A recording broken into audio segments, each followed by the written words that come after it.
I'm Becky Meagher, and welcome to Transition, Body, Mind, Spirit. How do you do in a transition? I like to use the metaphor of triathlons. I do triathlons. I've been doing them for 11 years. I transition from one thing to another.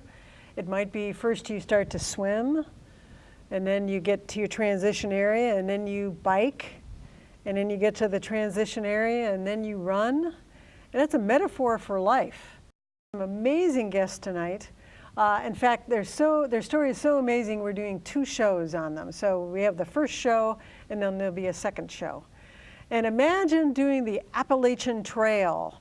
A lot of people have said, yeah, I'd like to hike the Appalachian Trail. It's over 2,100 miles. You know, we ran into every walk of life out on the trail, from a 5-year-old boy to a 72-year-old gentleman to, you know, ladies and college students, just kind of all over the board. And this is a trail that is a footpath, a continuous footpath from Maine, or we went from Maine to Georgia, Georgia to Maine. And, you know, I think, like Sarah says, it's about 90% mental, that you can, if you can commit to it and be flexible and be excited about, you know, the things that come, and just get out there and really commit yourself to doing it. I mean, anybody can do this trail. And if you're fortunate enough to do it, you know, I wouldn't hesitate. Go. Go and do it. Get it all together. Just do it. Go and do it. And now, tell me, this is the exact replica of what you wore on the Appalachian Trail for most of the 6 months. Am I correct? That is correct.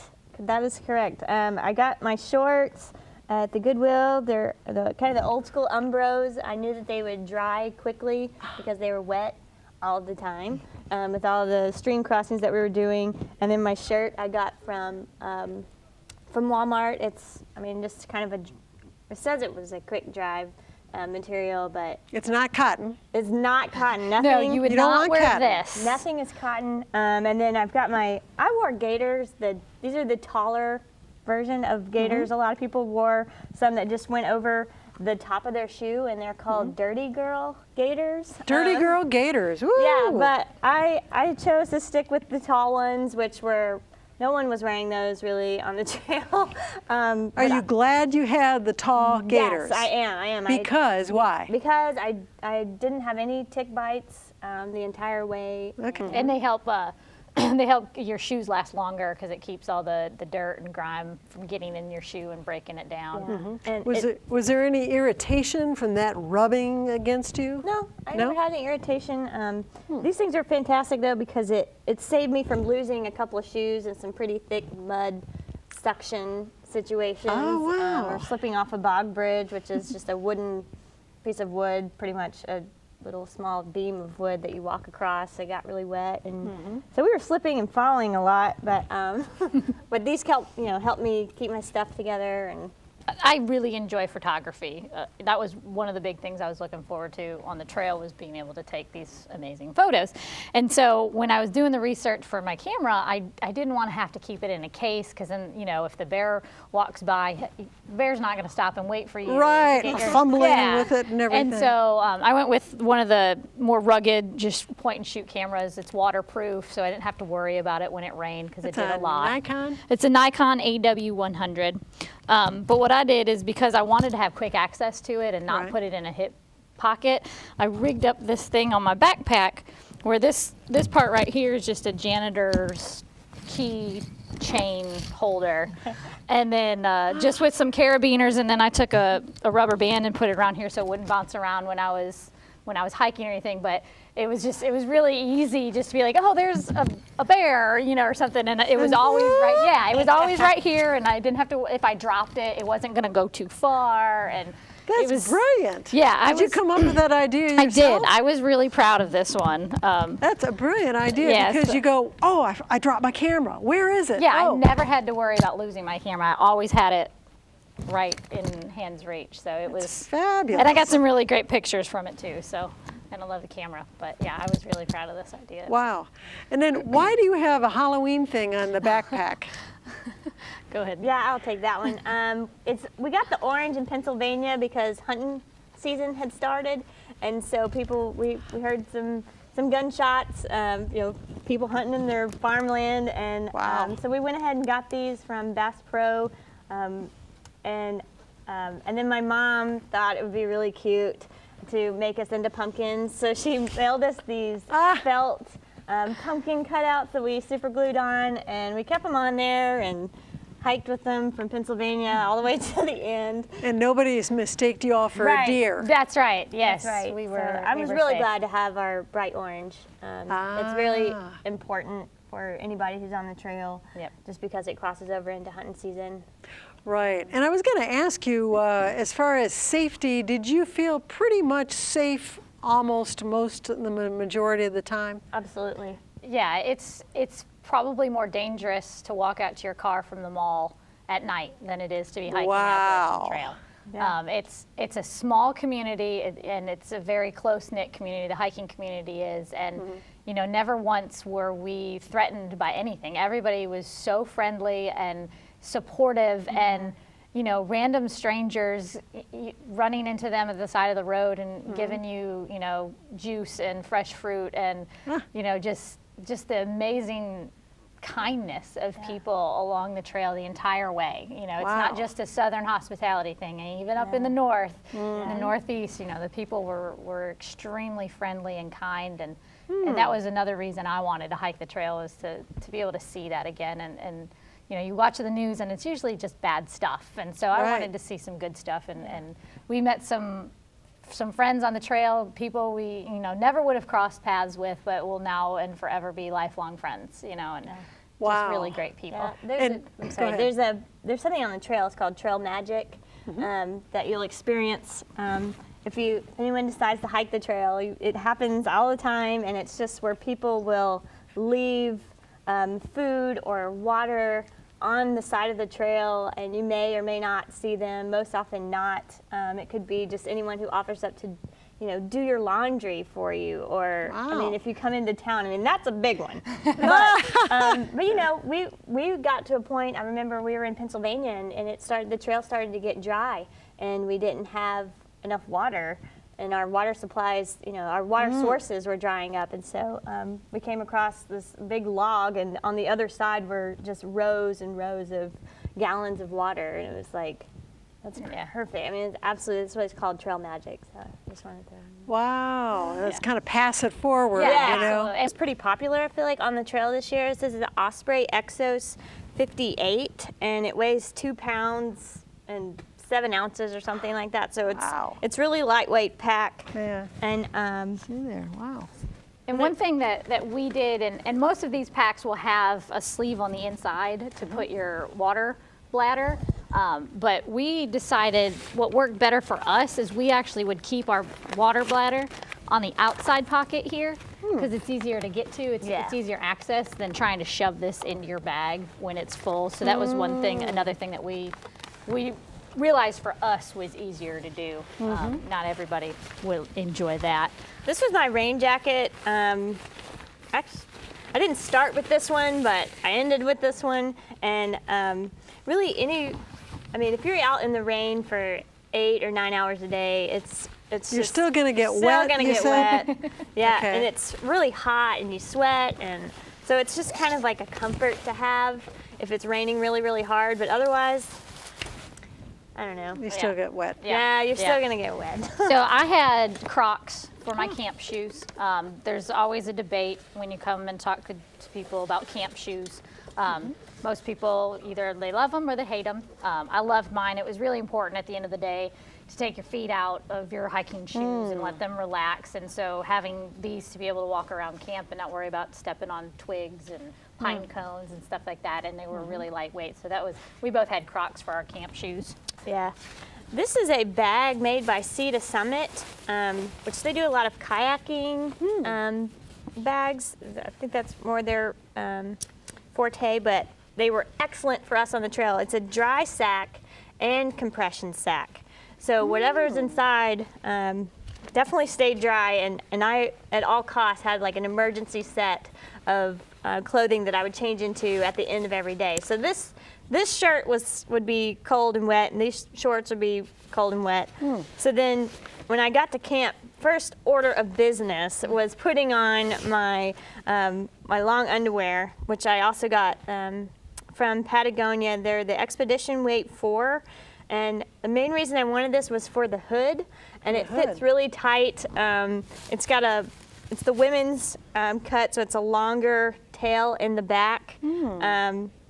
It dries quicker, and then the pants as well have a larger waistband, and so it comes very up comfortable. in the back. It's very comfortable, and like I said, they stayed dry. Even if you got swept down a little creek or river or whatever, you knew that this stuff was still going to be dry. And at the end of some of the days, it was my saving grace, honestly. Wow. And then also my jacket. Now that seems very, very thin, that red jacket. Yeah, it's 8 ounces. It's a Patagonia Wow, 8 hoodie. ounces.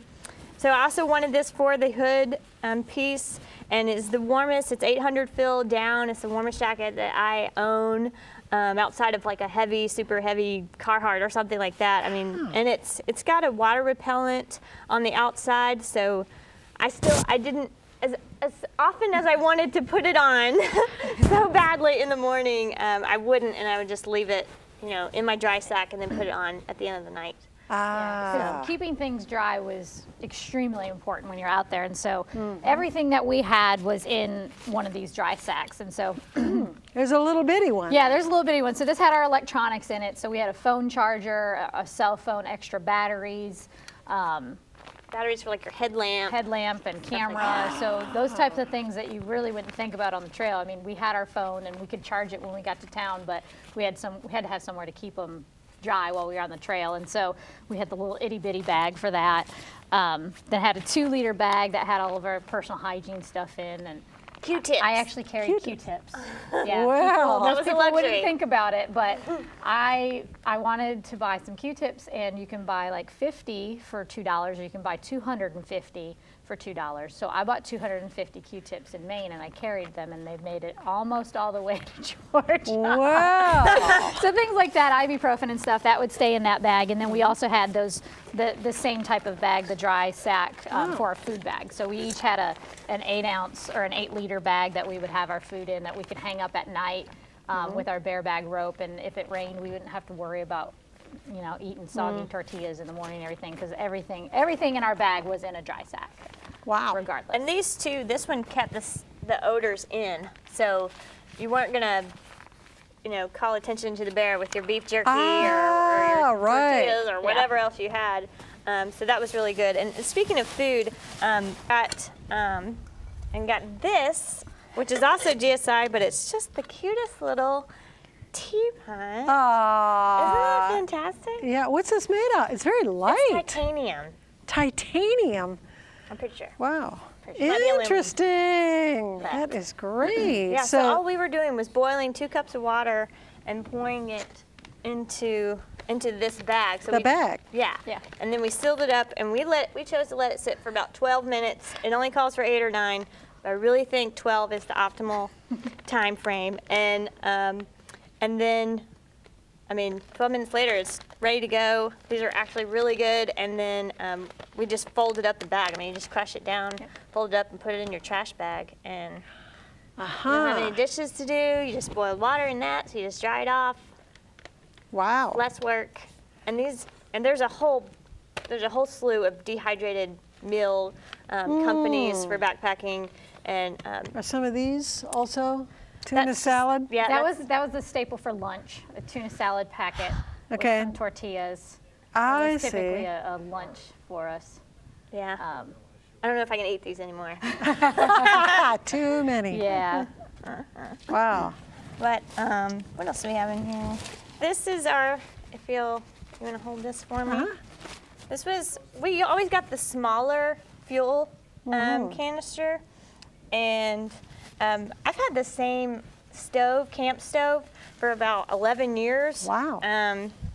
And we always kept it in this bandana because we found that was helpful when you boil the water and then you pour it into that bag. That bag gets really hot, so we would just set it on here. Oh, that's smart. Kind of like a little pot holder. Yeah. But this is my camp stove. This little. This is it. That's it. I have kind of an older version of the Pocket Rocket by MSR. And so it's got a little handle out here, and then you just screw it on to the top, like so. And Look kind of at get that. a good turn on there, so you know it's on there pretty good. And then we always had a lighter. Yeah. And so we weren't like Not doing the Bunsen sticks or burner anything. thing like you do in chemistry class. So then you turn on the fuel and then hit it with the and lighter. then the pot goes, Yep, it sat right on top. look at that. So neat. as far as water goes, what we decided, what we used was is a Sawyer gravity filter. And so what we would do is this bag here, you can fill this bag up with the dirty water, so before it's filtered. And then we would hook the hose in here. Let's bring back strong memories. Yes. Just doing Yeah, that. this bag is nasty. Filtering water was my responsibility typically. And then what we would do, if you hold that for a second, because we were tried to be as efficient as possible. We really only wanted to filter water one time, and there's only One time a day. One time a day. Okay. And so we also Oh. had a 6-liter bag. And so this was our clean bag, and I would go fill this up as many times as I needed to, and then filter that into this bag, and then carry the clean water back to camp. More often find a limb somewhere that we could just loop this around and let it hang. And so the gravity would pull it through, And then fit filter through it. It was Ah. guaranteed for like 1,000,000 gallons or gallons. something. Yeah. So I Wow. don't Yeah. think we reached that. But we didn't see a lot of people with the water bag at night. They would go and filter water 2 times at night, and then they get up in the morning and they'd have to filter water again. And you know, I'd like to be efficient in things that I do, and Yes. so this, I mean, it weighs a little more, so people who are really weight conscious wouldn't think about bringing this, but for us, it just made it easier, you know, one time at night, and typically while I was filtering water, I was stretching, because I had the time to do it, so I wouldn't get too sore after hiking, 16 miles a day. Yeah. But that's what worked for us in our water system, and we always, we would leave this full, and then in the morning we would fill up our bladders with how much ever we needed, and it worked out really well for us. Ooh, that's pretty dirty. So while she was getting the water, Yes. my job was to set up the tent and our sleeping situation, which we started out with the Neo Air, Thermarest Neo Air, and they come in different sizes. They have a really small one for, I really think it may be 8 or 9 ounces. This one was about 11 ounces. So this is a full length, and we would pump it up with. This was a luxury on the trail Another luxury item. that we use. It's a bag that instead of having to sit there and blow up your sleeping pad, this is the Thermarest bag that is designed. It's got a little plastic piece on the end that fits over the nozzle, and then so with that secure seal right there, hope you get a good one.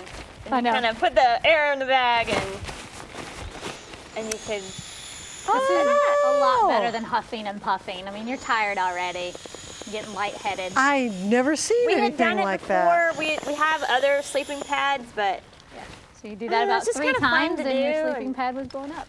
Wow. And this also doubled, because one of the rules is you want things to typically double, have 2 uses if Right. you're going to carry it. Great laundry bag in town. There you That go. was my reasoning for being able to carry that. Wow. so it was my job to blow these up, get everything situated. We had everything had its place inside the tent, and then I put our sleeping bags out. And so this is another dry compression sack by Sea to Summit, which one was for our clothes, and then we had another one for our sleeping bag. And that's not going to get wet. Nope. No matter what. No matter what. There you go. I mean, it survived our experience, so that I know. Which, we were swimming a couple of times. But amazing. this is my sleeping bag. That's it. It's in that little bitty thing. I saw smaller on the trail, I have to be Oh. honest. I did. So this is a women's Mountain Hardwear. I think it's the Women's Phantom, and it's a 32-degree bag. It's 800 fill, goose down, so it's a mummy bag, so you've got the hood that you can cinch down. It's really lightweight. It's actually a pound and some change, I think. Yeah. And then also inside, we, on the really cold nights, we had our silk liner, which I think is really important. I tore mine all up at tossing and turning. But you get inside this and it added another about 10 degrees warmth to your whole setup. So imagine this inside of this, and then I have on my long underwear with my hood and my little red jacket. At night, you guys were not cold at night. Not typically. I mean, there were a few nights when it got bitterly Some cold of them outside, hurt, but but overall, I mean, we were pretty comfortable. We never changed out bags. Some people will start their hike with a lower rated bag because the weather is going to be colder, and then when summer starts, they'll send that home and they'll have somebody send them another bag. We didn't want to have to deal with that, you know, trying to send gear back and forth, and so, so we really picked just one kinda kept that stuff we that we felt kept. would be comfortable, you know, through, and that's why we added the silk liner, you know, in case it got too cold. Plus we had our jackets if we needed another layer of warmth. But typically we slept pretty well.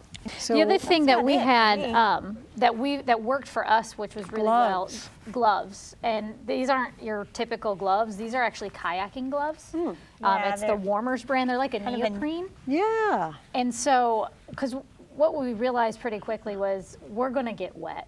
Gloves, mittens, they're going to get wet, and your hands are going to get cold. And so what these are is they'll get wet, but they keep your hands warm. And so we realized, and we were very thankful that we had these, especially in Maine, because it was wet a lot and it was cold, but to be able to still have, you know, feeling in your hands, and they may get pruny because you're wearing gloves, but they really did they saved some pain, definitely in the long run. So this was one thing that I was really excited that we had. And we kept them through, you know, throughout the whole adventure. And so, you know, we didn't use them when it was, I don't know, August, you know, September, but pretty close thereafter, maybe only 2 months out of the whole 6 months. Just thinking about the bug nets, I always kept mine in my hip pocket. I was always hiking in the front, and because it was my job to take down all the spider webs that were crossing the trail. So they hit you first. They hit me right here, Thankfully. pretty much every time. So I would just wear this in the morning, and What a great idea. and you know, they got hot, and don't advise anyone to sneeze in here or spit, you know, anything like that. But these were great. I highly recommend them, especially we were lucky in that we didn't hit the black flies, but I had one black fly bite and it was horrible. But most of the time it's a lot worse than that. So just kind of for your sanity, I recommend getting a bug net for the trail, and then you can just kind of go like this. And it's more fashionable that way. Yes. Greet your neighbors and then hike on by. So Wow. that's what I know. Her mom likes to sew and really enjoys it, and so she had asked her, you know, can we do some sort of like kind of ceremony at the end, you know, just because it was a big deal. I mean, that's 6 pretty months. big deal. It's a big deal. And so, you know, we thought we might get a patch, you know, or something. And One patch. my mom and her mom had gotten together and worked really hard on calling all of these different places to get these different patches. She even designed this patch for us. It says Appalachian Trail Sobo 2013, which is pretty special because southbounders don't usually get recognized as often because it's not as a popular choice to go south. And so, you know, she had this designed for us and made, and it was, you know, it was pretty amazing. And there's stories behind every patch that we have. It has our trail name on there. I was Trooper. I was number 2. It was great. So yeah, anyways, so these vests, a lot of work. They both did a lot of work, and each of them have different patches on them. Like this one here, we went bowling when we were on the Appalachian Trail. We did a lot of things that most people wouldn't do. Got the long trail trail that coincides with the AT in Vermont, Mount Washington and the White Mountains. Oh yeah, we need a keep back going. shot here. So we've got Shenandoah National Park. Ben and Jerry's, what's that in there? There's a lot of free Ben and Jerry's on the Appalachian Trail. Wow. Really good places. Green Mountain House in Manchester City, Vermont. And then also for the half-gallon challenge, which is in Pine Grove Furnace. Pine Grove Furnace. I'm trying to remember everything. Yeah. And where she ate a half-gallon of cherry ice cream Woo! in about 34 And lost 20 minutes. pounds. Guilt-free Yeah. eating. Guilt-free eating And we was hiked great. 7 miles after that. Wow. There's just, these are all just kind of memories. Fontana Dam. This is Epic T-Bone. That is her brother's trail name because he came and joined us on the trail in the Smokies. And his name Wow. is Eric, and I thought it would be funny to call him Epic. And then he was like, no, I want to be called T-Bone. And we were like, your name is Epic T-Bone. Epic Wow. T-Bone. And then So the it's, trooper is, That is her trail name because her feet were absolutely destroyed when we started hiking, just the blisters, and it was bad. And she never once complained about anything. what a trooper. That's right. Yes. So that's how she got it. at putting the tent up pretty quickly. She would usually get the tent out, and I would put the poles together. And it was funny, we would joke several times that we were trying to get in a TV station because this is just one long pole. Oh my heavens. And so we would get it together. Sarah was smart enough to color coordinate the ends with the right end of the pole that's supposed to go in there. So, when it was raining really bad and it was just the pits, we had to move quickly, and we could. I'm gonna go like this. That is one pole? Yep. It's That all is one piece. amazing. We might be a little rusty now because we haven't. You're not as fast as you used to, but you did it for We're 6 so months. fast, but a little bit. So by the color coordinating, which is a really great idea, you can put this thing together up pretty quickly. And if you got 2 people doing it, It goes really Wow. fast. Really great. I'm impressed already. Look at this. so this comes together. Wow.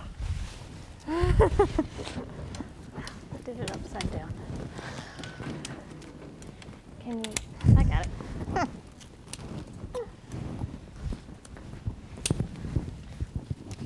Oh, that is larger than you'd think of it as a two-person. People called it the Taj Mahal. We got made fun of. It was a lot of fun. Sarah and Margie have given us the best, amazing tour of the Appalachian Trail. What a transition and what great adventure. Aren't you inspired? Well, thank you for Transition, Body, Mind, Spirit. I'm Becky Meagher. Have a good evening. Thanks.